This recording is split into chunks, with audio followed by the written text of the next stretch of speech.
For example, it would not surprise me at all if those few women who excel at traditional male activities, for example pure math and math physics, have had their brains androgenized when they were in the womb, and so had their brains wired up more in the male pattern than in the female pattern, which is why they behaved like boys in their childhood.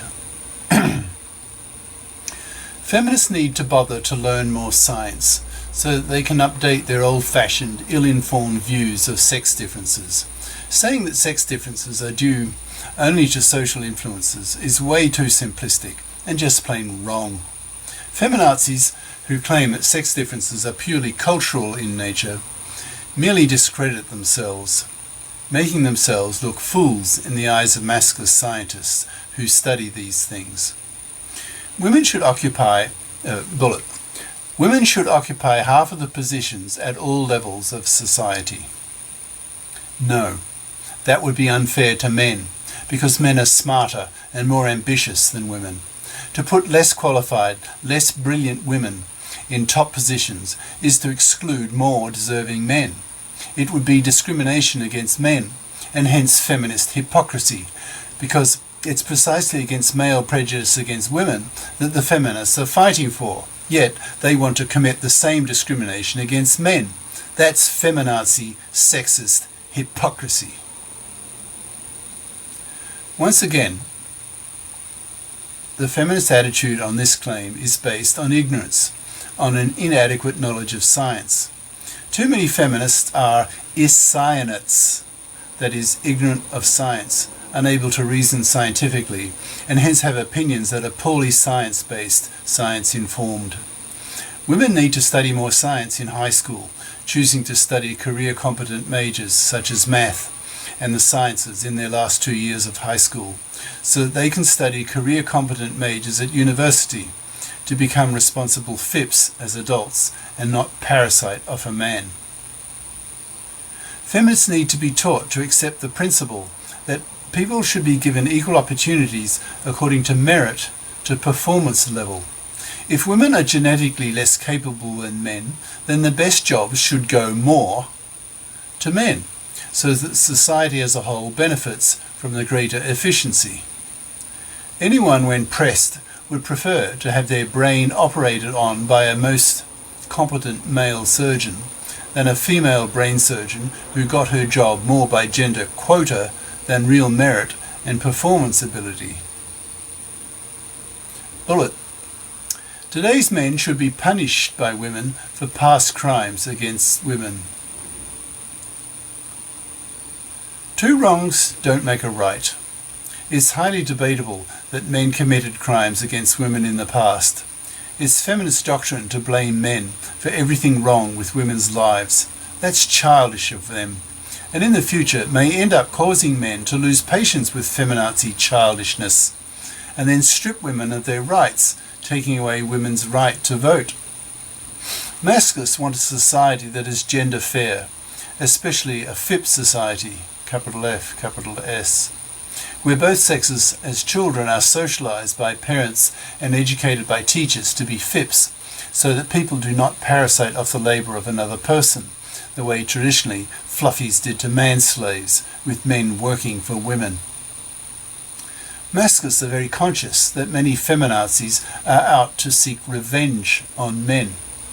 It's probably not escaped many men's notice that so many of the feminazis today are fat fours, that is, overweight or obese, not very pretty, that is, 4 out of 10 in looks, and feminazis, that is, triple Fs, fat four feminazis, whom men find utterly repulsive, so avoid like the plague, not even pumping and dumping them.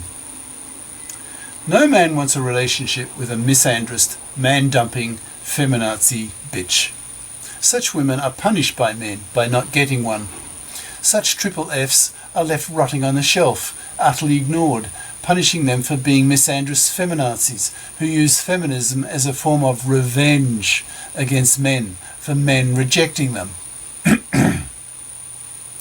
These triple Fs can change 2 of their 3 afflictions. They can control the number of calories they stuff into their fat faces, and they can learn to be nicer to men.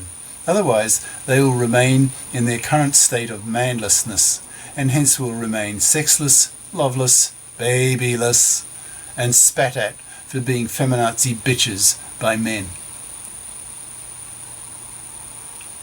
Bullet. Masculinity is toxic and needs to be controlled by women. Too many feminazis are Iscianists. They know too little science. If they knew some biology, especially evolution, they would know that women sexually selected men to be bigger than women are, tougher, stronger, fiercer, more aggressive than they are, and smarter for reasons given earlier. Women sexually selected men to be like this.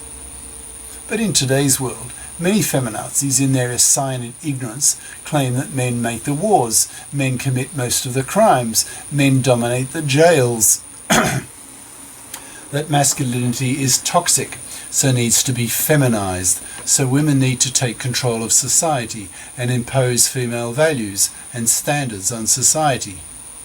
That idea is unrealistic. For a start, men are smarter and a lot more aggressive than women. So if women really try to impose their standards on men, then men could collectively decide enough is enough and put their male foot down.